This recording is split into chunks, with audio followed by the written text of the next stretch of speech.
Airial, if I could marry her brain, it would be amazing. If you need anything technical. She is down to earth. She's fun. She's very easy to network with. Anything systems oriented. Just anything web dev techie that I don't understand, Airial has swooped in and fixed. And she's my accountability bulldog. She is a queen.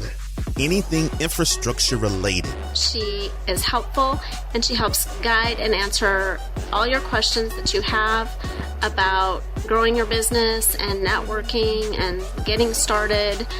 She gives me life. She just gives me life. Airial Reynal is your girl. Welcome to the Truck Tech Podcast with your host, Airial Reynal. I just want to marry her brain. She's a genius. What's up? I love that intro, by the way.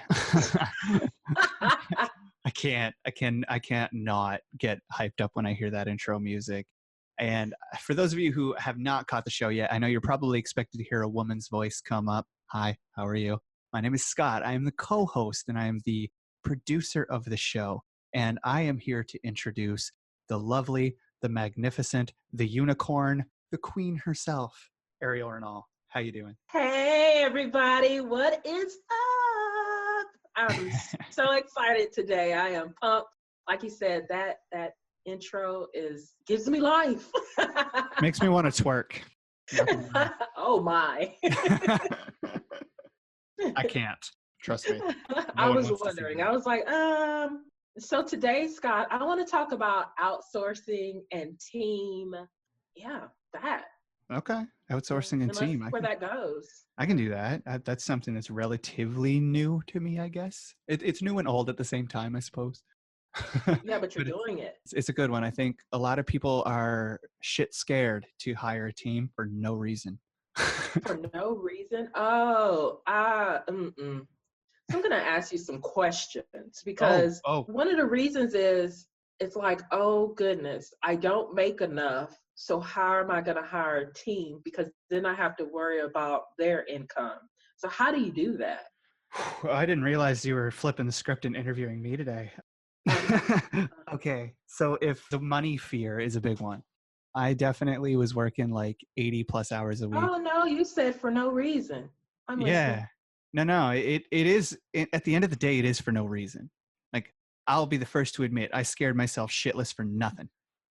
For nothing.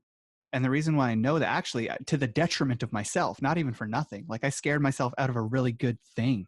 So like, and the reason why I scared myself was silly. And it was money. You're right. It was like, I can't afford to hire a team. But what ended up happening, so I was working like massive amounts of hours. My wife is pregnant and we were about to have a baby and she drops a bomb on me.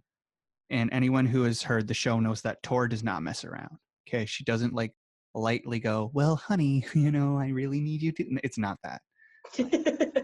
She looks at me and she goes, listen, you can't be working all the time if you want to be in this baby's life. She's going to grow up without a dad if you're working 80 to 100 hour weeks. And that's not okay. She needs to be able to spend time with you and know who you are. And at the time I was like, to be honest with you, the money was coming in, but we were spending it as fast as it was coming in. Yeah. We had so much baby stuff to buy and we had all these things. And I had so many clients to keep happy to the point where I was working till 3 a.m. every night. I was waking up and starting work at 10. So 10 to 3, 10 to 3, 10 to 3, not PM, AM, always getting work done. 10 a.m. to 3 a.m.? Every day. Oh, wow. Yeah. And like, it was bringing the money in. That's why I did it. Like it was bringing the money in, but I was spending it just as quick. We went and bought all kinds of baby stuff. Like we didn't have a baby shower. We didn't want other people to spend their money on us. Gotcha. We were like, no, we're going to fund this ourselves, which looking back at it, would other people have lessened the blow and would they have made it easier on us? Yes. But are we proud of ourselves? Do we feel good about what we did? Do we feel like cheated in any way that we didn't have a baby shower? No. We're so thrilled that we were able to do this, right? But around that time, I was conflicted because I'm like, well, you want all this money. I have to work to get this money, blah, blah, blah, blah, blah. And of course, like it turned into a fight. I'm not going to lie to people. I'm not going to pretend it was like, okay, dear. Like, no, that made me feel really awful because I was like, you want the money. You don't want me working to get it. That's a hypocrisy. That's a contradiction. You're being a hypocrite. Ooh, that almost goes back to the episode where we talked about unsupportive significant others, because that's what I went through. Yeah, go back and check that episode out, okay? Yeah. Like, listen to that. So here I am feeling like she doesn't get it, when really it's me who didn't get it. Because there was a way, and that way had been preached to me online. I swear to God, every day I go onto Facebook and someone's talking about hiring a team. Yeah. Somebody. And that's actually how me and you really, really connected, was because you were talking about hiring a VA. And so I said I could help you with that. And you called me, and then I ended up hiring you as my Yeah. And I still don't have a VA, so figure that out. But you have me, your tech angel. It's true. I have you doing my tech. I have Jesse, God bless him. I love him to death. I have Jesse doing my production right now, and I have Jaclyn doing my show notes. And Jaclyn is the newest addition to the team as of this recording. And again, when it came time to hire Jaclyn, same thing. I was working too hard, doing too much, losing time, losing traction. But I was always telling myself, like, I can't afford this person. I can't afford this person. And then all of a sudden, like, Tor hit me with that. You need to afford these people. Or the detriment is that you're not going to have a relationship with your daughter, and I want to be with a man who's there for his family. Boom. So obviously I had a big choice to make. That outweighed the money. The fear of losing my family to work outweighed the fear of spending money on a person to help me. So I thought, what is the most time-consuming part of my business that I don't need to do personally? And for me to say I'm the greatest audio producer in the world would be so conceited. For me to think that no one could ever replace me in production is conceited. So that's the first place I started. I found a guy, a musician, who could pick up any song by ear, who I sat down and I played with so often, who I would start strumming something and singing something, and he would come in on my perfect harmony. Oh, wow. Sing along with me. His ear was flawless. Knew nothing about production, nothing about, recording, nothing about editing, but the skill he had was his ear. And I knew that. And he had a work ethic. Like, this guy was supporting his wife forever because she was sick and couldn't work. She's working now, which is great. Props to both of them for sticking through all that and getting through it, because that was hell for both of them. And yeah, no, he had a work ethic. He had the drive. He was willing to do anything. He had a no quit attitude, and he had a perfect ear. So I hired him. And I hired him. I told him, listen, I can't afford to pay you a lot. This is going to be a professional tryout basis. I'm not hiring you. And the other thing is like, I am your client. You're not my staff. So when you come to me, you're coming to me as an equal. I'm not your boss. And I need you to understand that. Like, if you're going to be part of this team, you are on the same level as me. I bring a certain set of talents to the field. You bring a certain set of talents to the field. I need you to be open with me always. And he was like, yeah, let's do it. Is this Jesse that you're talking about? Yeah, this is Jesse. This is Jesse. Okay. He's like, all right, let's do it. I don't know anything about audio. I brought him down to my house. We had 3 what we called get shit done weekends.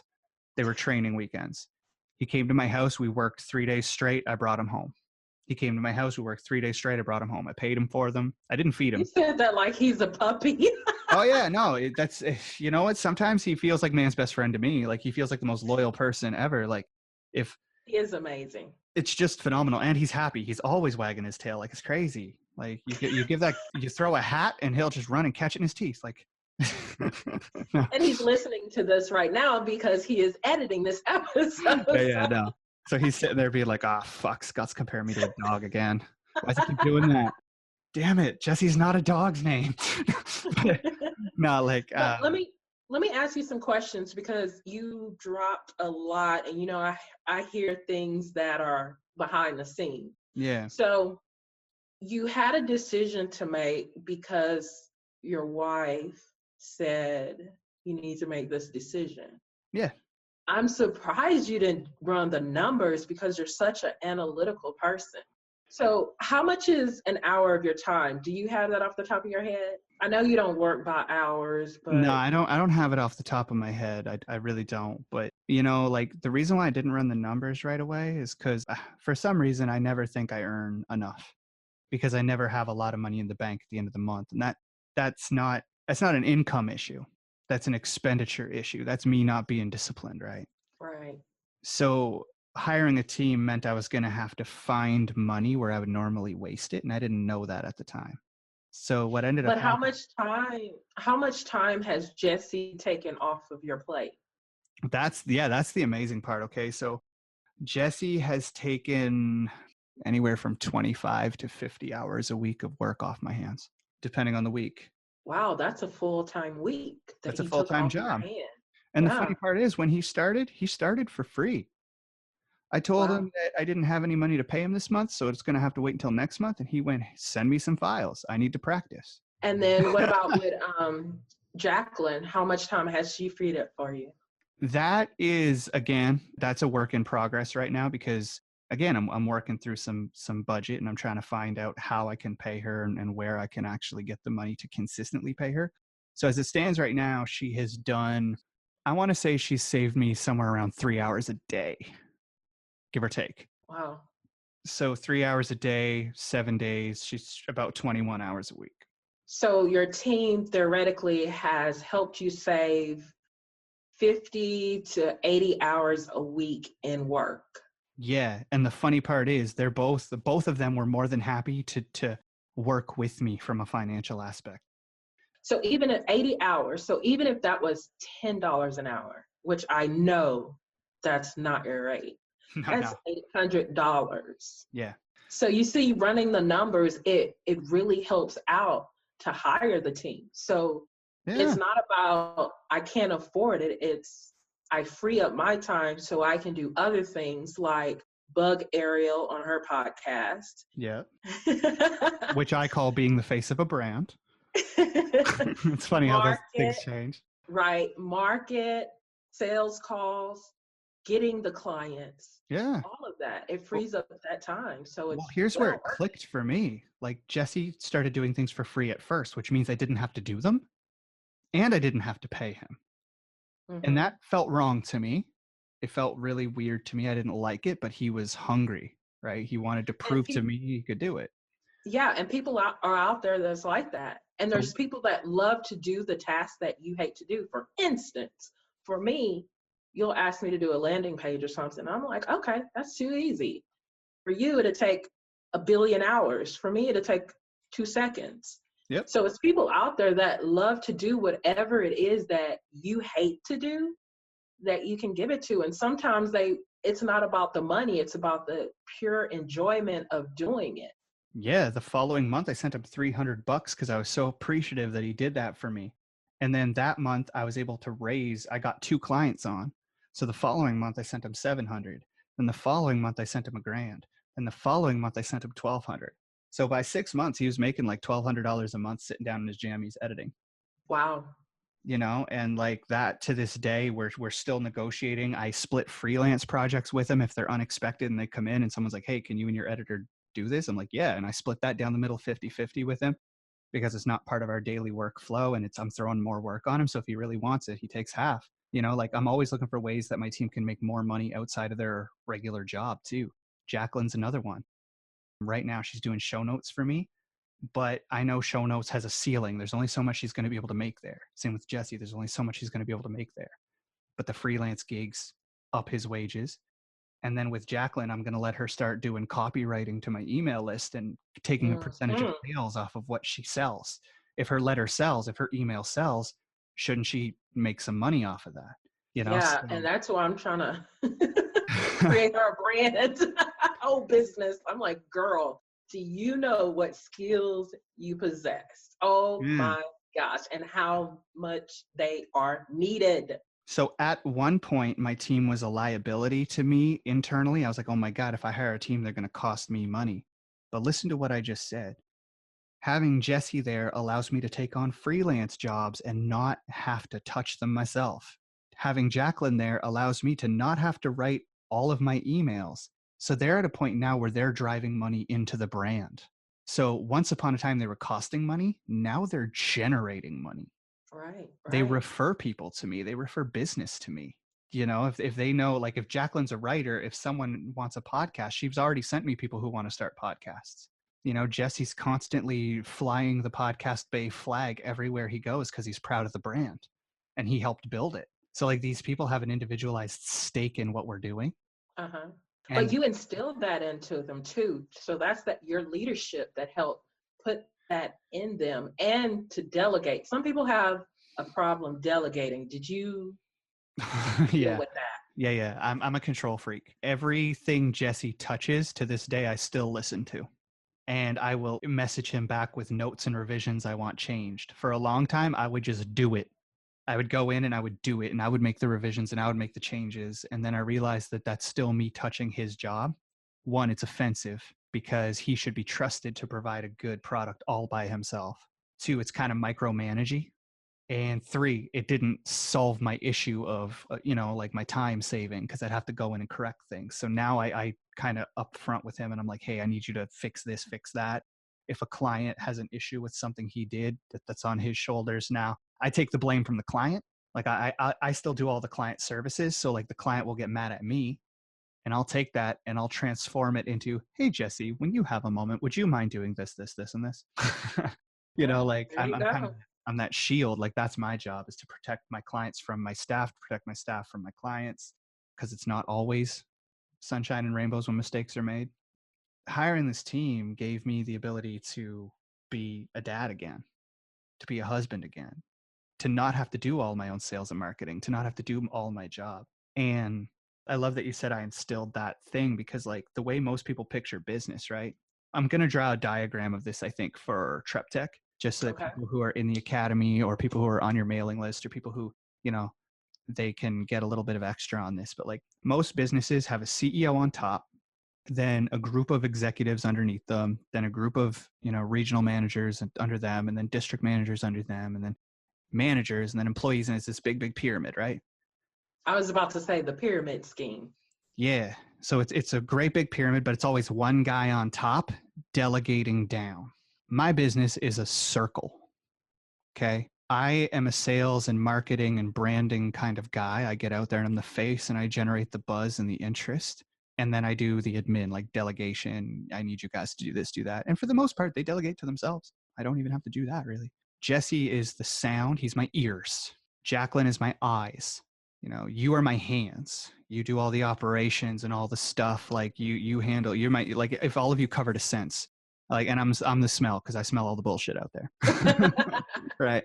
But so like we're a circle, and all of our clients are in the middle of this circle. No one is above anyone on my team. They know that if they're not delivering, the rest of the team is going to fall apart.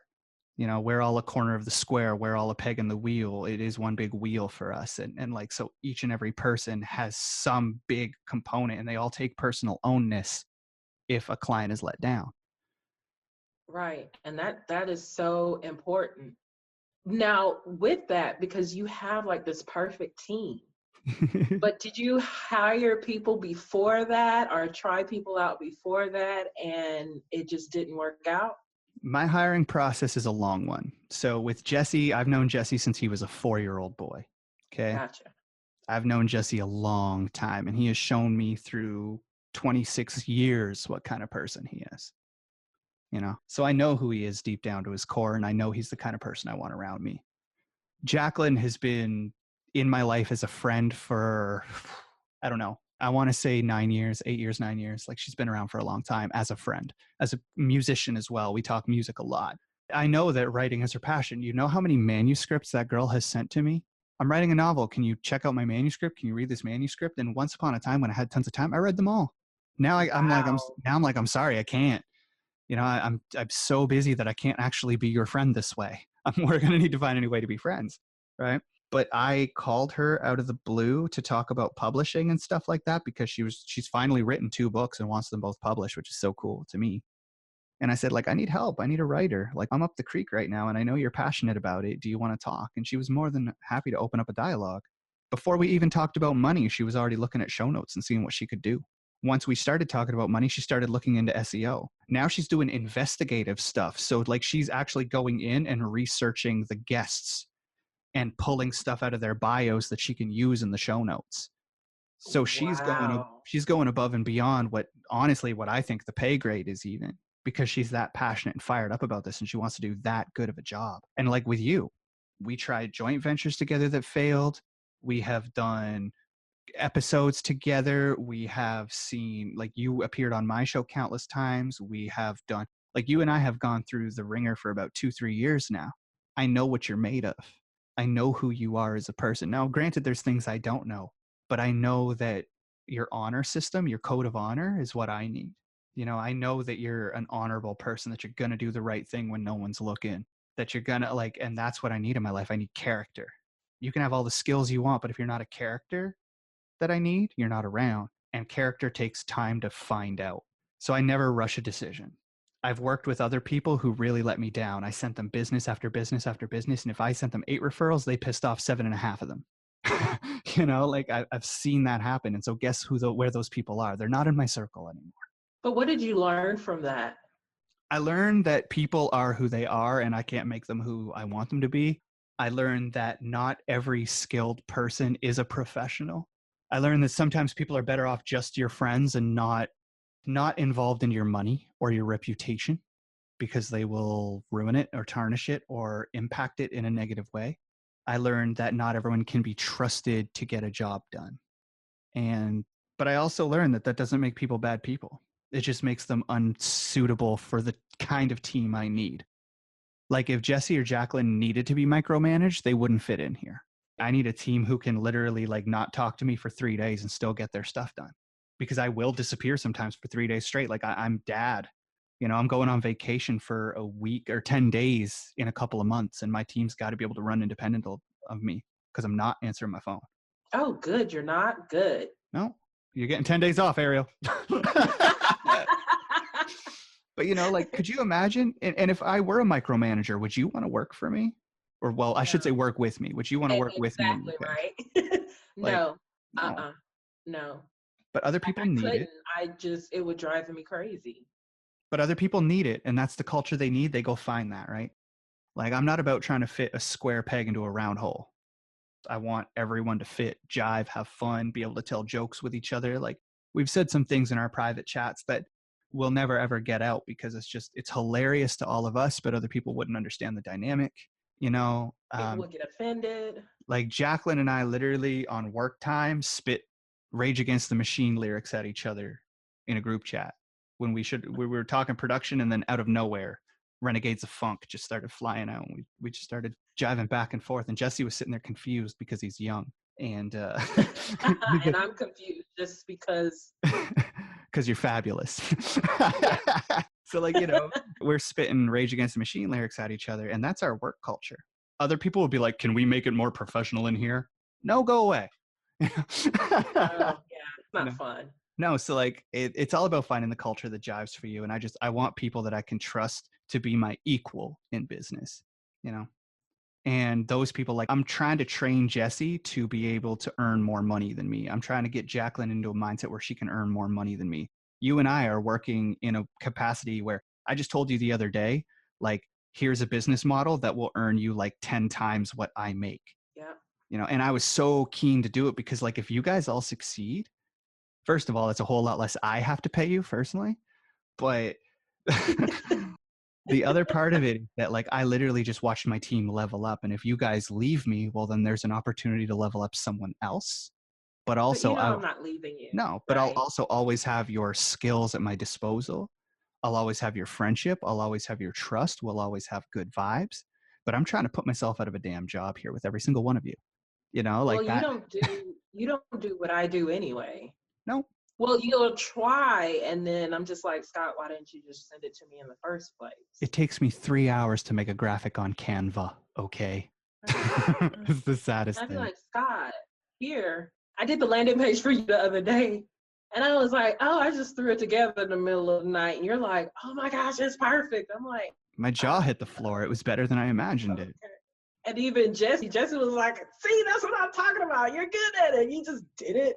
Just threw it together. Yeah. It's easy for you. I'm like, well, calm down. Okay. All right. I got a skill. Got it. But yeah, and you could sell that skill and make a boatload. And the nice part is like, you're in a team of people who aren't going to be like, well, why aren't you using that here? Why aren't you offering that through us? Why aren't you making that a podcast bay thing? No, we're not trying to hold you down. We want you to fly as far as you fucking want to. and as high as you fucking we want to. all Like we all figure out how to collaborate, not compete, but collaborate with one another. Like, oh, I can help you promote that through these clients because this section of my clientele will need that. Just like I'm with the podcasting, for people who want to use podcasting as one of their marketing vehicles. It's like, hey, Scott. Real talk here for a minute. We produced a season of The Veteran Woman completely free of charge, like my company. And the reason we did that, I didn't know if you wanted to tell that. yeah, no, ahead. I'm okay with that. The reason we did that is I cannot fucking tell you how many people Airial has sent my way. I can't even come up with a number because the number I say is going to be too low. I don't know if it's 100 or 200 at this point, but Airial has sent me like, this person needs a podcast. This person needs a podcast. This person is someone you should know. This person would be great for your audience. This person needs a podcast. This person needs something that someone else needs. Like this person can do this. This person can give you that. Like Airial's constantly connecting me with people who far outweigh the value of what I can charge her. And so we did a season of The Veteran Woman for free. And I felt like that was like, it was just, man, I can't even count the amount of business Airial has sent my way. And to me, you also had me working, like doing your systems and automation and stuff. So you still had me doing tech work too. Oh yeah. And like, that's the thing is I asked you to send me invoices for shit. And I told you like, if I might not be able to clear it today, but I can clear it in a week or whatever. I never got invoiced, not once. Because it's a symbiotic relationship. You help me with, I run my business ideas across you, and you'll, like you said, Tor does for you, you'll find holes, or you'll take a analytical approach that I don't take and figure out how to monetize it. Yeah. And then me, I'll make your things pretty and consistent across your brand and connect everything together so it works out. And like, I don't recommend giving people stuff for free pretty much ever. Like, I'm one of those people who says like, pay your people, pay what they're worth, because it makes everyone feel good in the end. Pay. But for some reason with Airial and I, it's always just come out as a skill for skill thing. We've never hit each other up. But if either one of us needed money and called the other, guaranteed we'd have it. Yeah. Guaranteed we'd have it. If or I needed, figure out how to make it. Yeah, I'd call Airial and I'd be like, hey, listen, I need some money. Can I produce something for you? Or can I do something for you? Can I consult on something? Can I be useful to you right now and bill you for it? Or Airial could literally get up, I want to order a pizza. Can I build you a landing page? Hell Dang yes. It, that's what I should have done the other day. Hell yes, you can. Build me a landing page and you can order all the pizzas you want. Because if that thing converts, I'll send you a pizza a day. Right. That's the kind of thing where like there's always money at the end of the rainbow for my team as well. And they know that, and I built a track record on that. So that's where leadership comes in, is if you lead a team, you got to be a team player. Don't stand on the backs of your team. Make sure that they are getting, like Jesse got a Christmas bonus this year. He wanted to go to a staff party that he couldn't attend because he didn't have the money. So I sent him the money. I said, that's your Christmas bonus. He got to go. He had a blast. I've always wanted to be that person who, when people are on my team, they feel amazing about it. And I feel like I'm achieving that, straight up to, I can call Jesse at 11:30 at night when he's dropped the ball and we have a client delivery the next day and he hasn't done it yet. I'll call him and be like, where's my shit? Where is it, Jesse? Why don't I have it, man? You've had 8 days to do this. Where is it? And literally he won't even offer excuses. He'll be like, fuck, man, I got lazy. I'm sorry. You'll have it by morning. Yeah.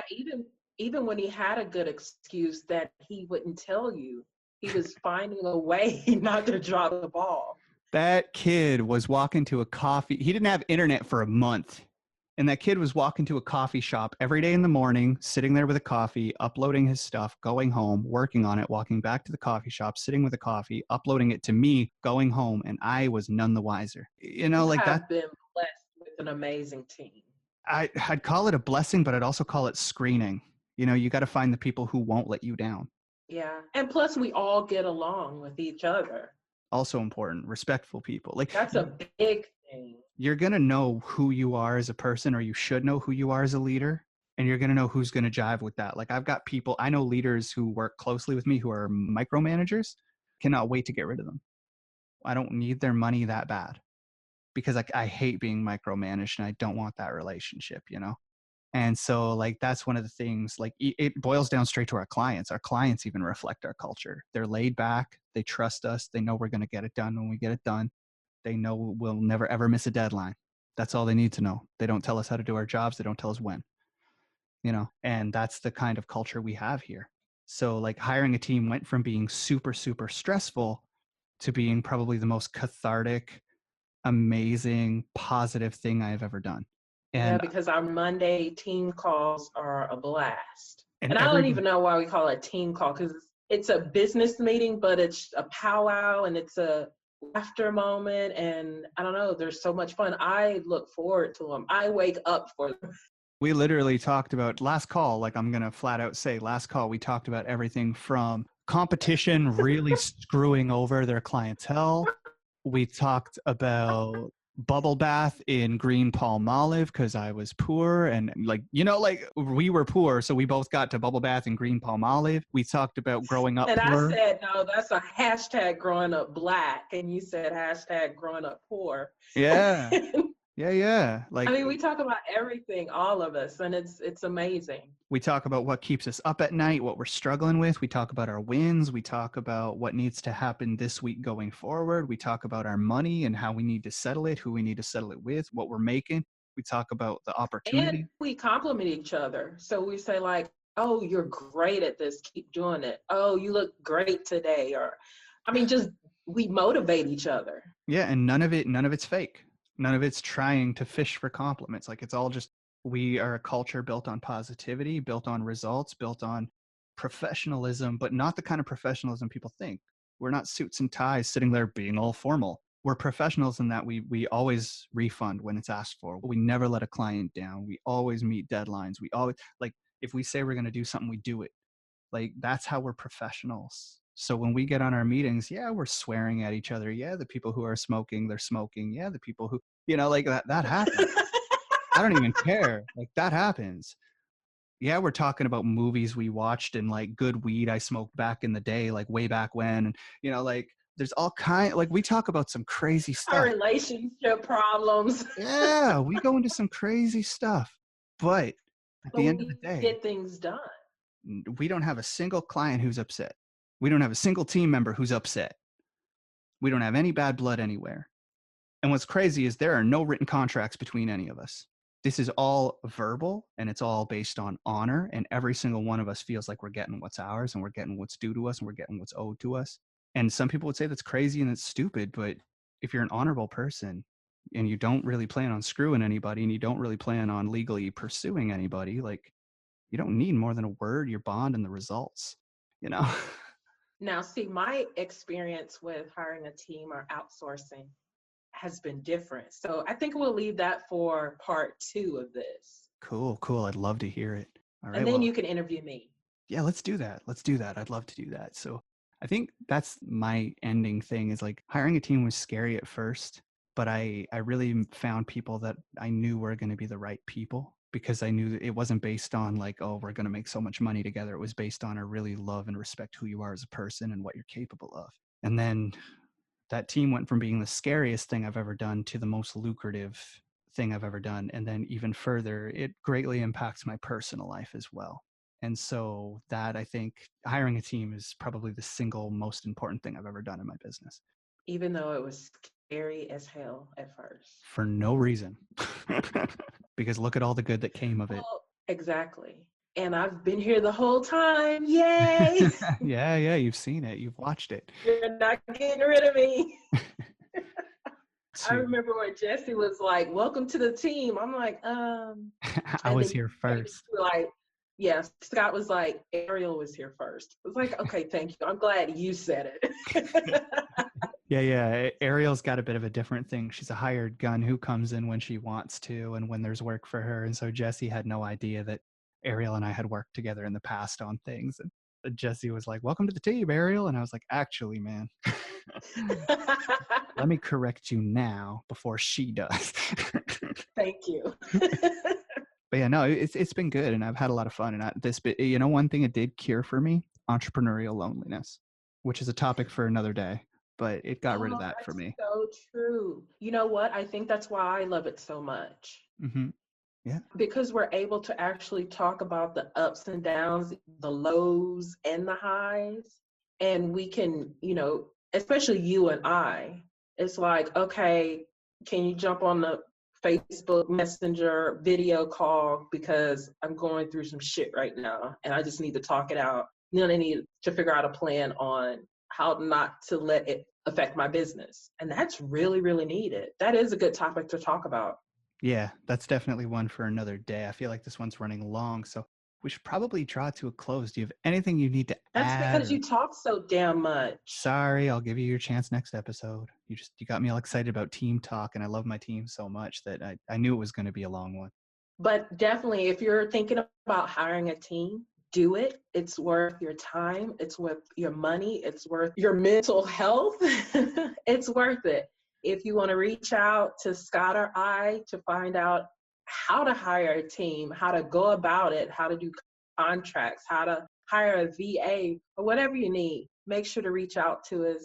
Our contact information is in the show notes. I am closing this one out. So thanks again for everyone listening. Let us know your feedback. Thanks, Scott, about telling how you came up with your team and how much you love them, including me. And until next time, I'm Airial signing off.